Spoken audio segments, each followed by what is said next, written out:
Itu suara apa ya? Oh, saya kira saya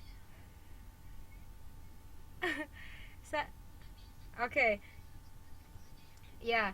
Terjemahannya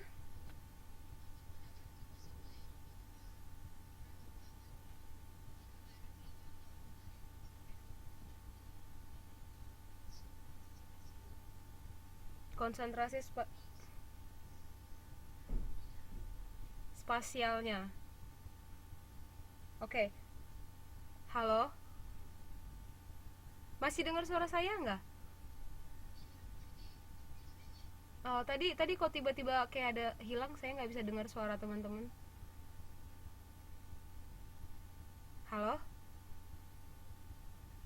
Halo?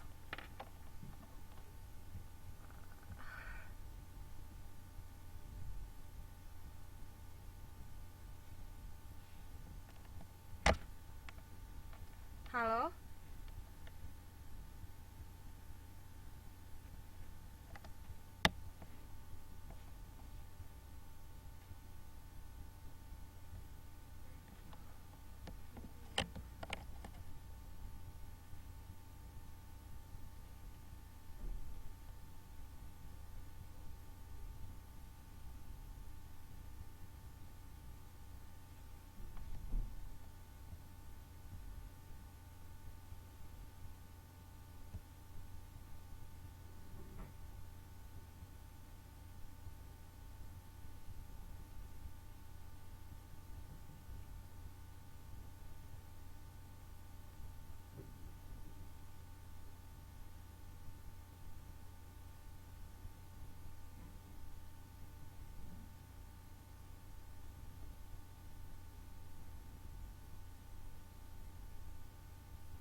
Halo? Aduh. Bukan. Enggak, bukan gitu. Ini apa namanya? Saya kan di dom ini gara-gara saya kurang sehat kan, saya nggak berani di lab, nanti ketakut ini malam balik terus demam lagi. Jadi si ininya apa, wifi di domnya hilang timbul.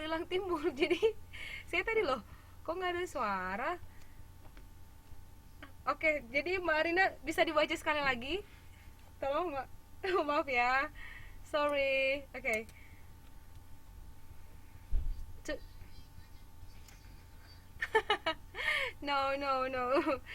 Okay, to draw a stronger conclusion. Okay.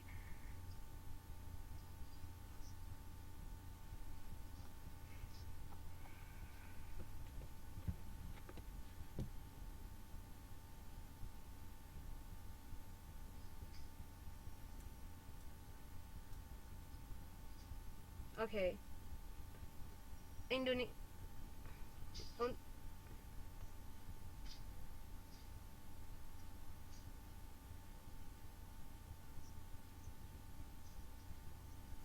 Nah, oke. Okay. Terima kasih. Itu di sini kita bisa lihat mereka membicarakan tentang UKM di sini. UKM itu dalam bahasa Indonesia apa? Ada yang tahu apa UKM?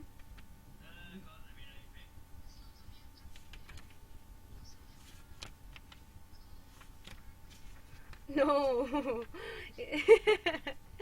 Itu bukan usaha kemakmuran.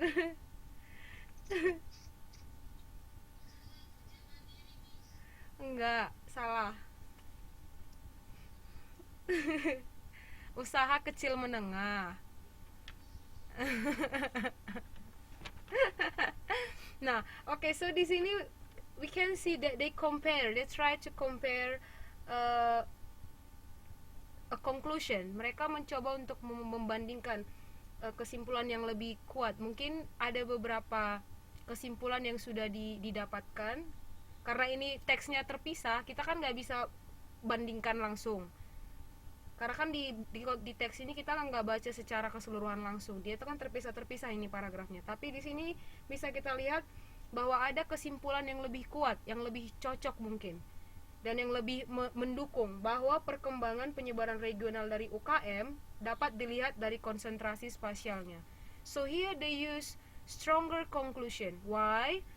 Kenapa mereka menggunakan strongest conclusion? Kenapa nggak kata lain dari strong? Misalkan apa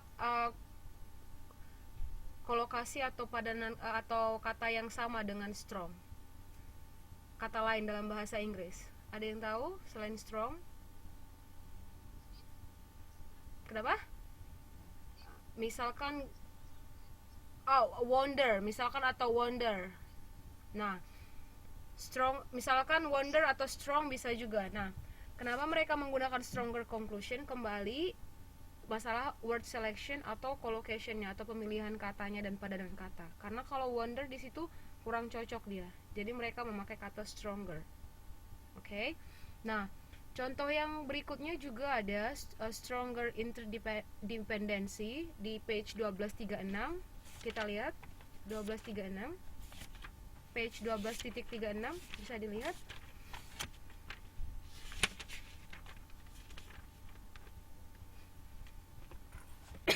Page 12.3.6. Maaf ya kalau saya ada agak suara batuk, sorry, karena kondisi belum terlalu fit. Oke.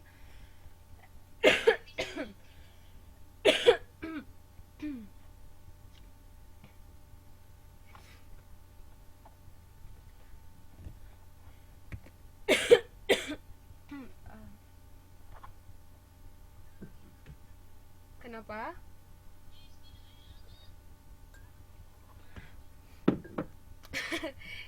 Makasih, terima kasih. Aduh, kalian begitu so sweetnya. Okay, so let's see here in text 5 about the use of stronger here. Itu sama juga dengan yang di atas, mereka menggunakan kata stronger atau mereka pilih kata stronger interdependency. Sebenarnya bisa juga dipakai higher interdependency. Udah bisa dilihat 12.3.6 yang penjelasan di bawah.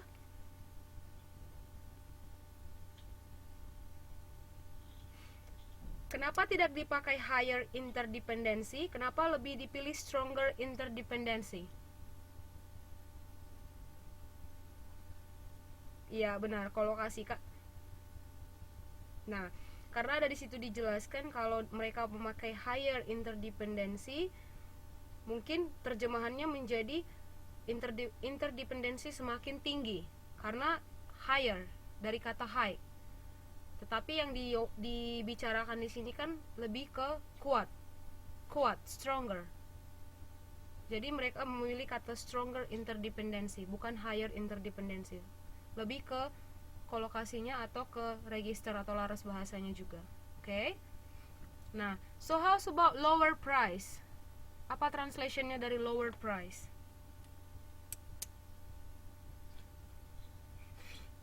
Harga kecil, harga murah. Ya, Mbak Juminawati, harga murah, benar.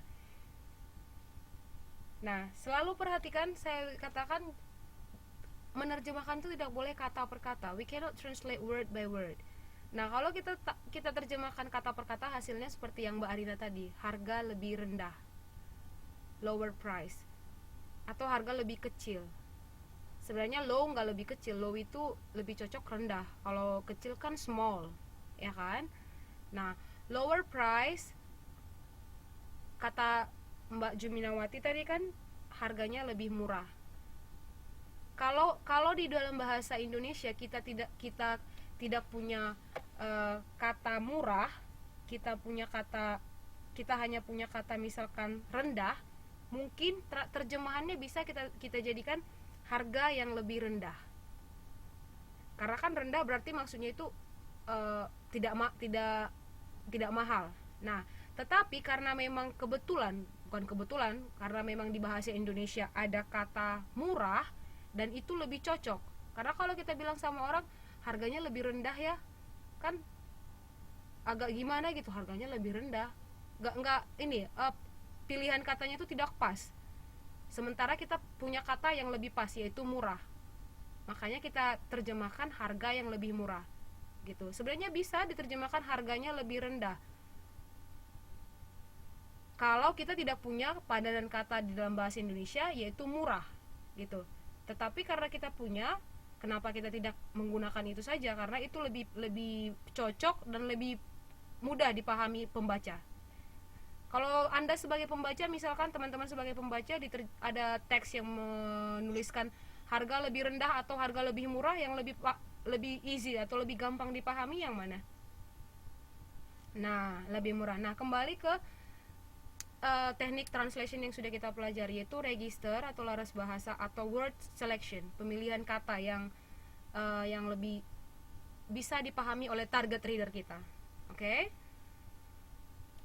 Ini jelas ya? Nggak ada yang pertanyaan kan? Atau ada yang mau bertanya di sini? No? Halo? Halo, masih pada ini masih pada hidup?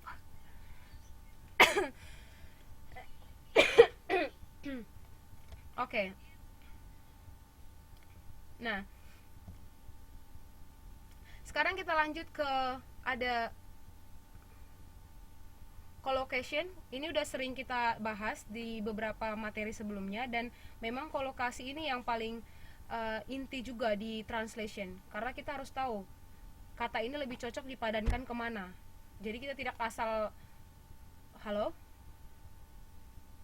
ganti, enggak ya.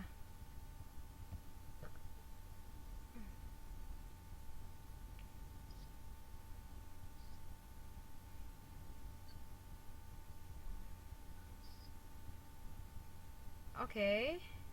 Udah kelihatan? Halo. Oke. Yes, no. So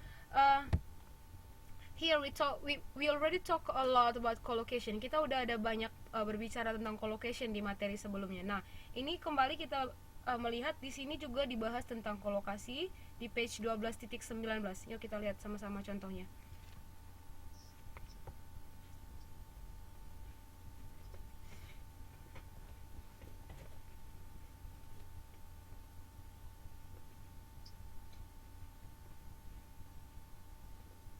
Di teks 8 kalimat paling akhir, Mbak Linda Sari boleh baca? Can you please read? Yes, the last sentence in task 8.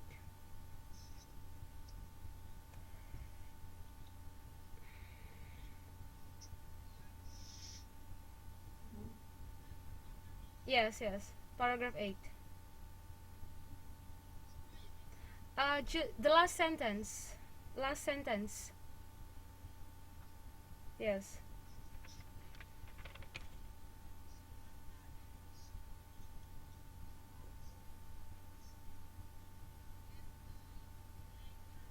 Larger. Okay. Okay. Bahasa Indonesianya, translationnya?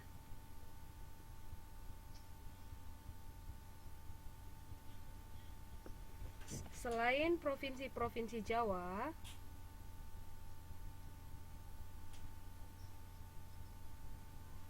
di atas ada itu Mbak, hanya Sumatera Utara.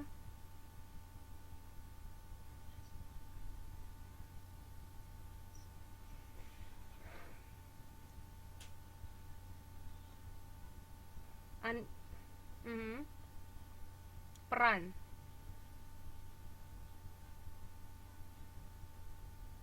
Nah, okay. So, who can help me to notice which one here is adjective and noun as a collocation?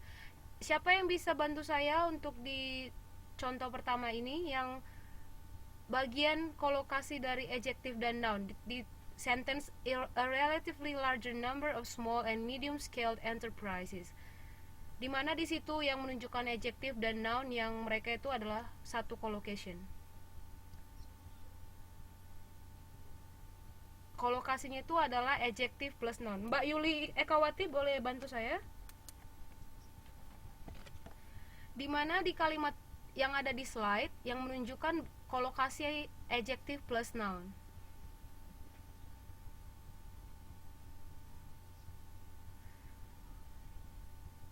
Ya, maksud saya kita kan ini berbicara tentang collocation, yaitu adjective plus noun. So which one in that sentence?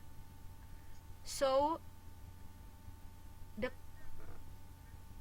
larger number.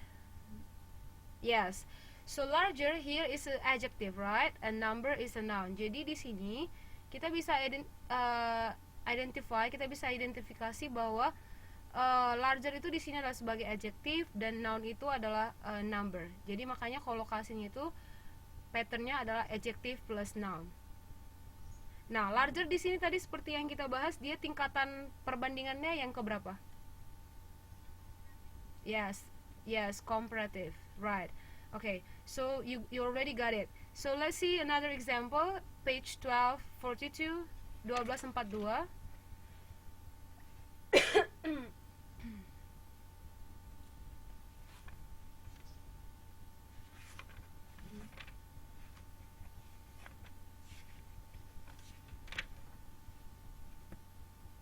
Oke, 1242.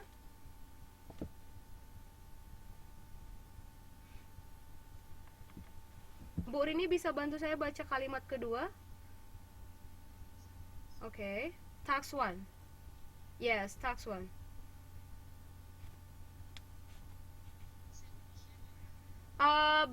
Dua bahasa Indonesia dan bahasa Inggrisnya, Mbak. Bu.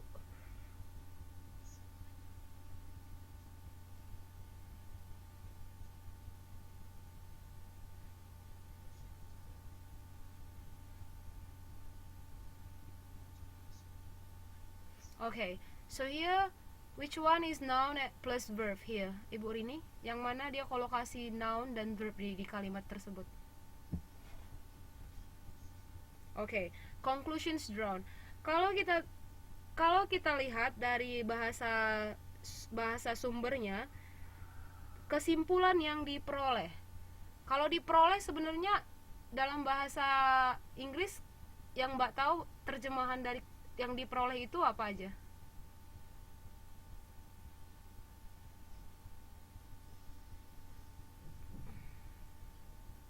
Find bisa, atau get, ya kan? Ya. Nah, tetapi di sini si penerjemah menggunakan the conclusions drawn, bukan the conclusions get atau the conclusions got. Kenapa? Karena kembali kolokasi padanan kata yang lebih pas untuk conclusions itu adalah drawn, bukan get atau bukan found atau find. Jadi kembali harus diperhatikan struktur bahasa sumber yang ingin kita terjemahkan ke bahasa sasaran. Perhatikan kolokasi yang lebih pasnya itu gimana, supaya hasil terjemahan kita itu lebih easy dipahami pembaca dan juga lebih bermakna dia hasil terjemahannya, begitu. Oke, ibu-ibu dan mbak semua, ada pertanyaan Mbak Yuli atau yang lain? Atau sudah pada tidur?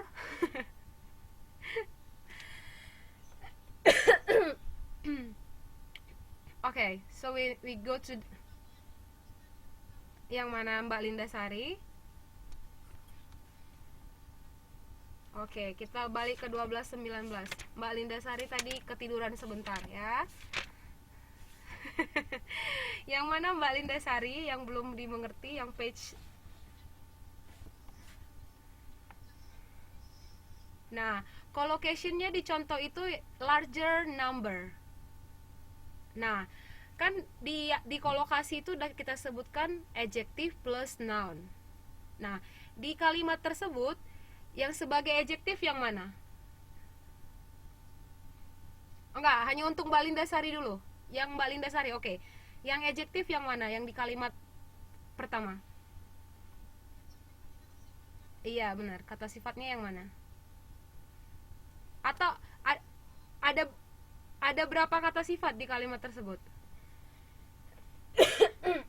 Apa aja?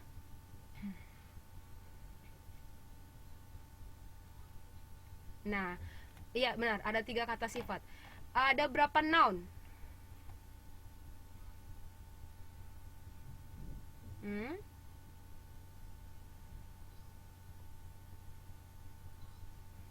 And enterprises juga adalah noun. Nah, sesuai ya, sesuai dengan yang di atas, kolokasi yang kita sebutkan adalah adjective plus noun. Jadi menurut Mbak, setelah udah kita analisa ada adjective, ada noun, di mana dalam teks tersebut yang menunjukkan kolokasi antara adjective plus noun. Yang berdekatan, adjective plus noun di teks tersebut. Tadi kan kita udah tahu nih yang mana kata sifat, yang mana noun. Nah, sekarang di mana di teks tersebut, di kalimat tersebut, 2 kata yang mereka kolokasi atau apa namanya dalam bahasa Indonesia, berpadanan, yaitu adjective plus noun. Yes, larger number. Jadi itu ya, itu yang itu phrase yang berkolokasi di sentence tersebut, adjective plus noun. Oke, Mbak Linda, ada lagi yang mau ditanya?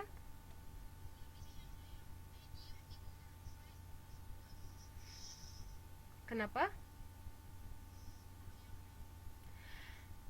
Medium medium scale enterprises juga bisa, cuman fokus kita di sini kan karena membandingkan yang ini juga, yang comparison degree. Jadi lebih ke yang largernya.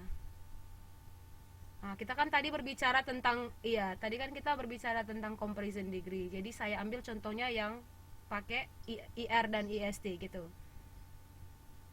Ya, oke. Okay?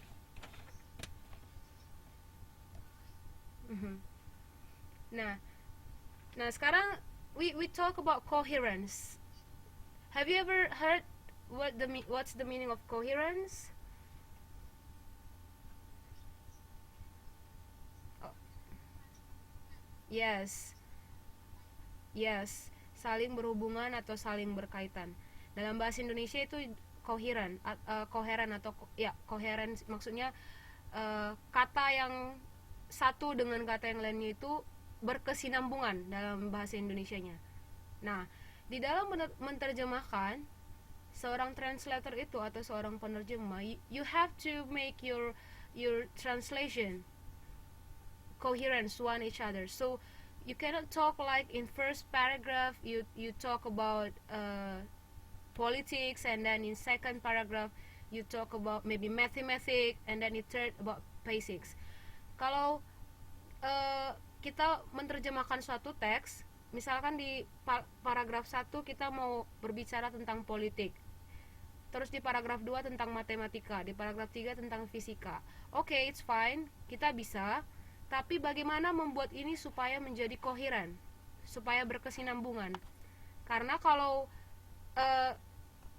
kita menerjemahkannya secara asal-asalan dan tidak mengikuti struktur writing atau struktur translation yang oke, maka makna dari atau tujuan dari terjemahan kita itu tidak bisa ditangkap dari si pembaca atau target readers. Nah, dalam translation, coherence ini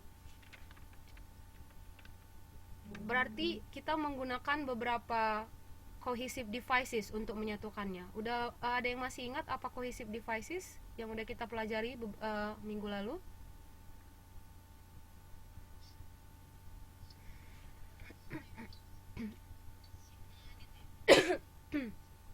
Ada kan kita pelajari beberapa kinds of cohesive devices based on their functions. Untuk yes, kalau kita untuk, iya benar, kalau kita ingin mengurutkan maka kita pakai yang untuk chronological order. If you want to contrast, we use Kalau kita ingin membandingkan sesuatu yang yang tidak sama, kita pakai apa? Cohesive devicesnya kemarin.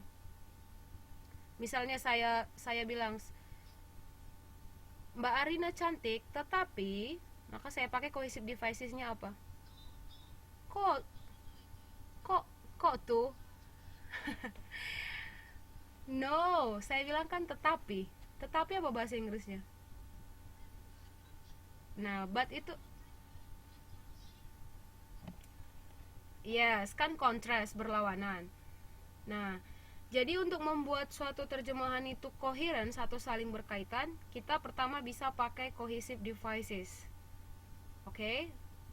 Yang berisi seperti conjunction, yang untuk menyatakan ini kontras ataupun menyatakan sesuatu proses. Kalau dia misalnya jenis teksnya adalah teks tentang proses sesuatu, kita bisa pakai first, second untuk membuat teks kita itu koheren atau berkesinambungan. Karena kalau misalkan kita mau menerjemahkan teks tentang membuat kue, misalkan cara membuat kue, tidak ada urutan pertama, kedua, ketiga. Teks kita itu nggak koheren dan pembaca susah memahami jadinya. Oke? Kuenya bisa mungkin ya nggak jadi. Kita lihat contoh di buku apa yang dimaksud dengan coherence dan bagaimana penerjemah menggunakan coherence ini. Page 11.55, 11.56. Ada yang udah dapat? 11.56. Oke. Paragraf 12 di sini ada disebutkan, saya baca dalam bahasa Indonesianya ya. Perkembangan perbankan cenderung positif, dengan sebagian besar bank papan atas mencatatkan pertumbuhan laba pada triwulan 1 tahun 2005. Bank juga makin aktif menyalurkan kredit sekalipun masih didominasi oleh kredit konsumsi. Bank umumnya masih berhati-hati dalam menyalurkan kredit korporasi, terutama untuk investasi. Kenapa? Suara saya nggak kedengaran? Kasus Bank Mandiri membuat bank makin... Ini udah jelas, oke? Oke. Membuat bank makin hati-hati, padahal investasi dalam negeri sangat bergantung pada perbankan. Nah, saya nggak perlu baca bahasa Inggris, tapi coba kita analisa. Apa yang bisa teman-teman temukan beda di teks bahasa Indonesianya dan di bahasa Inggrisnya? Dan apa yang dimaksud coherence di teks ini? Coba dibaca bahasa Indonesia dan bahasa Inggris, yuk.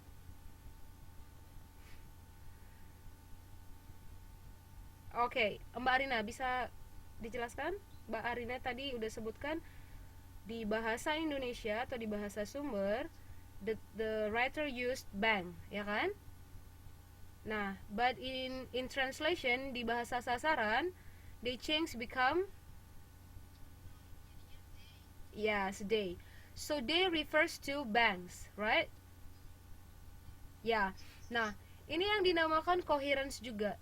Jadi kalau di dalam bahasa Indonesia, ketika kita berbicara tentang benda ataupun ya benda seperti pada teks ini mereka berbicara tentang bank, kita tidak mempunyai kebiasaan atau kelaziman untuk mengganti kata bank itu menjadi pronoun yang lain seperti mereka atau itu.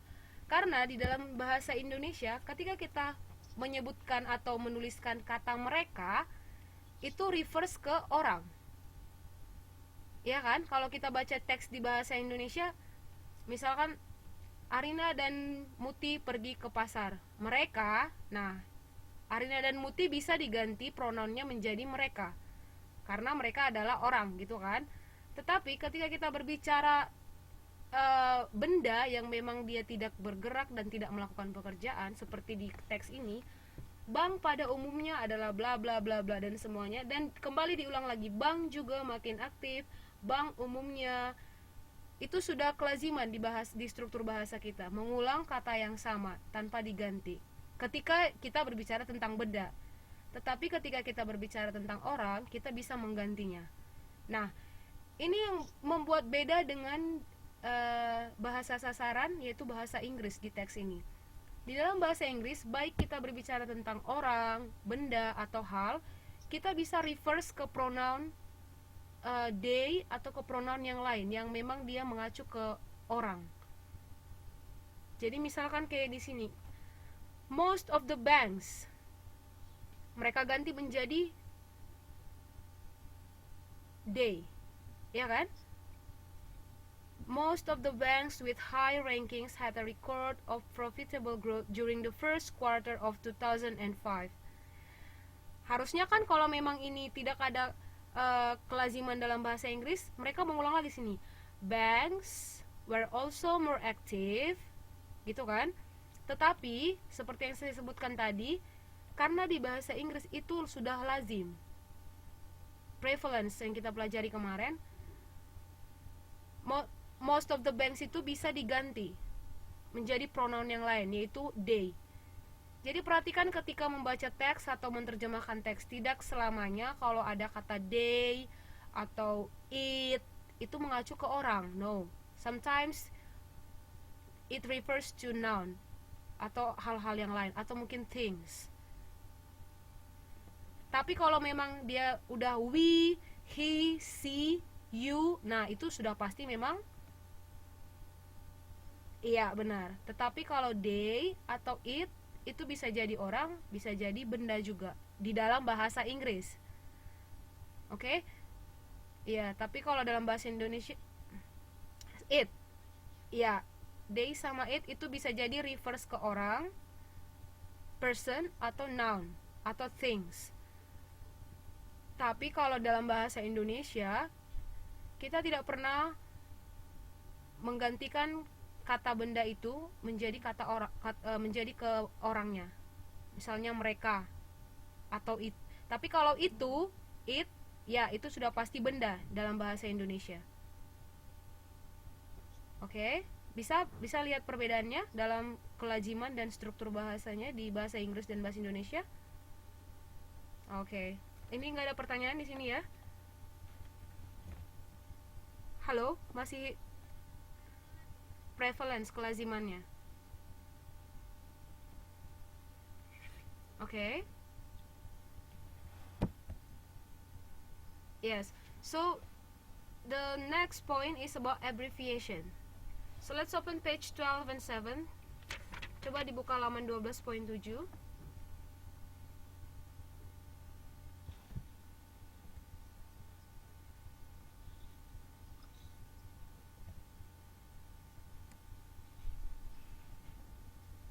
Oke. Yes, 12.7.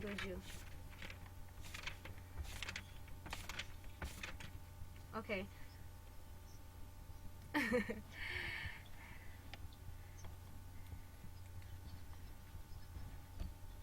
Yes, tadi yang ada yang bilang usaha apa tadi? Kemandirian. Usaha apa tadi yang dibilang UKM? Itu usaha kecil dan menengah, bukan usaha kemakmuran. Oke. Someone please read. Siapa yang merasa ngantuk sekali? Coba dibaca dulu. Kalimat pertama di paragraph 1. Saya belum dengar suara siapa ya tadi?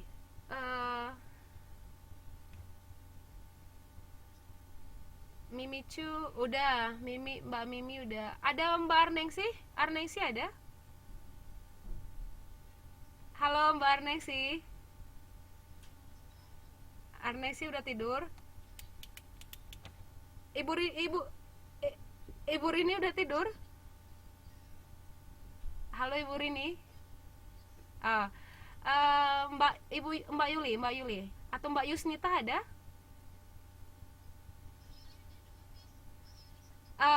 Yulianti ada? Halo Mbak Yulianti. Oke, silakan Mbak Yulianti. Coba dibaca page. Iya.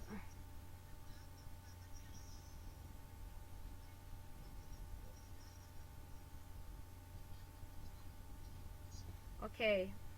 The yeah.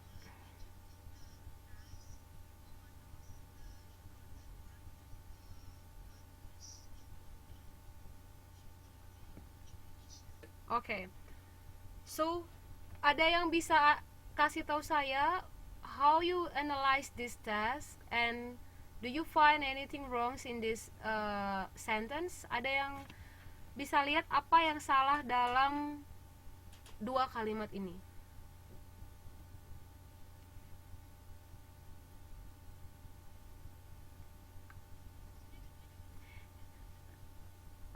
Ada yang salah dari kalimat yang saya buat di PowerPoint ini. Ada yang bisa identifikasi atau analisis yang mana yang salah. Di buku sudah ada kok ininya. Ada yang bisa lihat?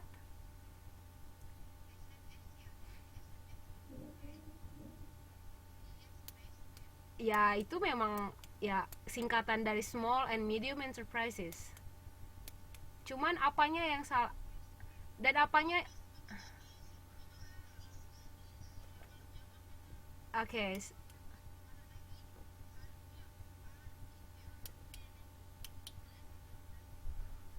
Oke, so, okay. So which one is correct? Yang mana yang harus diganti? Which one we have to.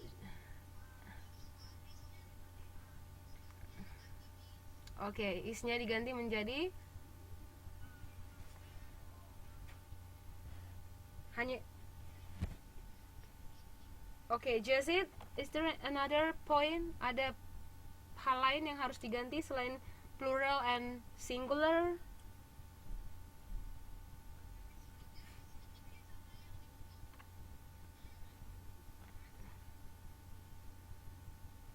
Ada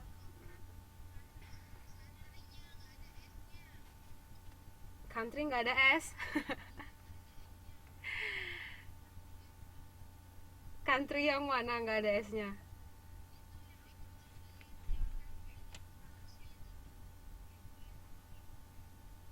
Oh, nggak ada countries. Oke. Okay. Ada yang lain?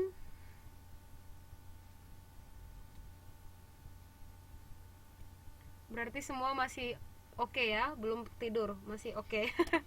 Saya cuma mau cek apakah udah pada tidur atau belum. Well, so let's see here. Dalam bahasa Indonesia, usaha kecil dan menengah itu sudah lazim atau sudah pada umumnya kita gunakan dia dalam bentuk singular.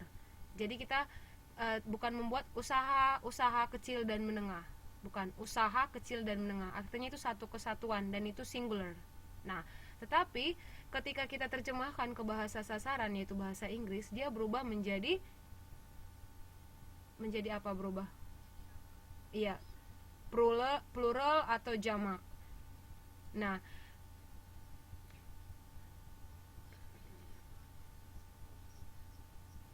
iya benar. Dibahas itu yang harus kita pahami. Ini suara apa ya? Kok ada kayak halo? Oh, masih on kan? Masih hidup kan? Saya tiba-tiba kayak lost connection gitu tadi. Nah, iya, kayaknya mungkin emang sinyal saya. Nah, jadi ini yang harus kita perhatikan ketika menerjemahkan itu, kembali ke kelaziman atau bagaimana struktur bahasa di bahasa sasarannya. Ini kita lihat. Mungkin kalau kita nggak paham dalam bidang ekonomi, kita bisa jadi menerjemahkan usaha kecil dan menengah ini menjadi singular form, small and medium enterprise without s, ya kan? Nah, tetapi ketika kita baca buku ini dan kita paham, oh ternyata di dalam bahasa Inggris small and medium enterprises itu dalam bentuk plural. Jadi dia terjadi apa ini yang dinamakan kalau dia berubah bentuk kemarin dalam istilah translation apa? Yes, transposition. Transposition. Pergeseran bentuk dari singular menjadi. Nah, ya. Nah, ini untuk abbreviation atau singkatan. Nah, jadi bagaimana kalau misalkan singkatan dalam bahasa Indonesia itu diterjemahkan ke bahasa Inggris? Kalau dia tidak ada padanan katanya atau tidak ada kata yang pas untuk kata tersebut, gimana seorang penerjemah?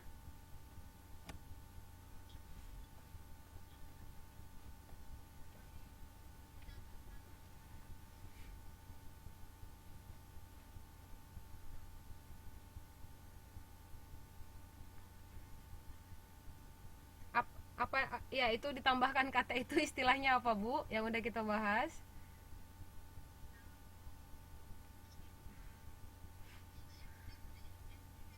Iya, yes, explicitation.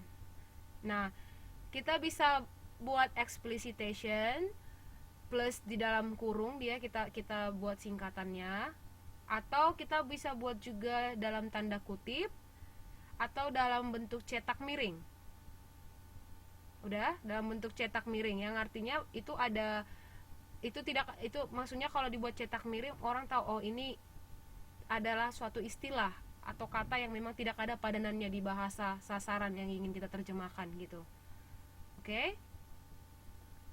Paham ini untuk abbreviation. Jadi kalau memang dia tidak ada kolokasi atau padanannya dalam bahasa sasaran, jangan dipaksa untuk diterjemahkan kalau dia abbreviation. Tetap aja buat bahasa sumbernya. Ini kan usaha kecil dan menengah, memang kebetulan dalam bahasa Inggris ada terjemahannya ini, small and medium enterprises. Nah, kalau memang usaha kecil dan menengah itu tidak ada terjemahannya dalam bahasa Inggris, ini nggak apa-apa, kita buat aja usaha kecil dan menengah dalam kurung UKM, dan kita kasih garis miring, kita buat bentuknya dalam cetak miring atau kita kasih tanda kutip. Oke? Oke atau tidak? Ya, ini untuk abbreviation ya.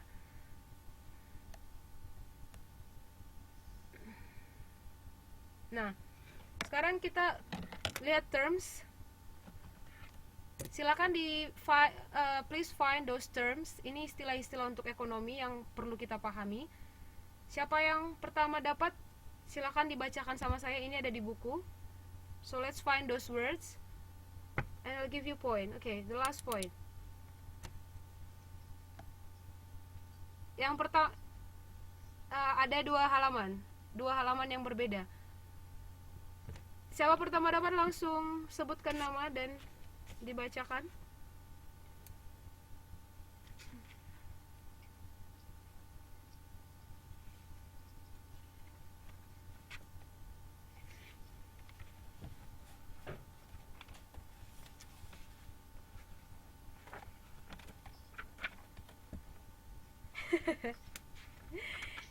Hurry up, okay, you can find it. And because this is important, this is terms in economic and trade.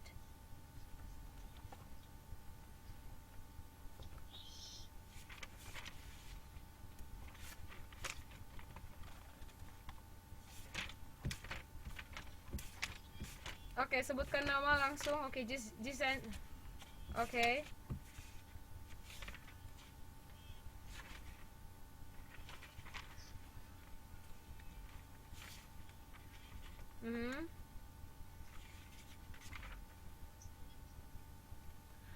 Ya.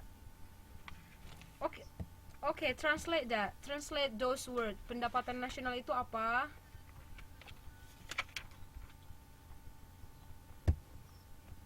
Okay. And then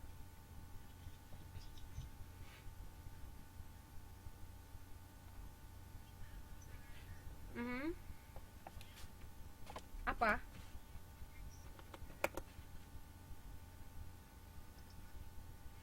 Demand.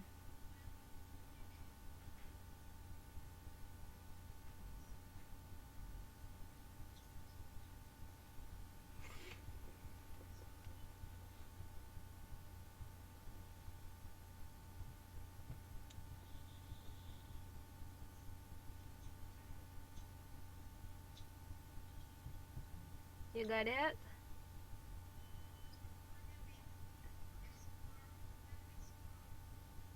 Besarnya ekspor neto. No, net ekspor itu ekspor neto. Besarnya apa? Besarnya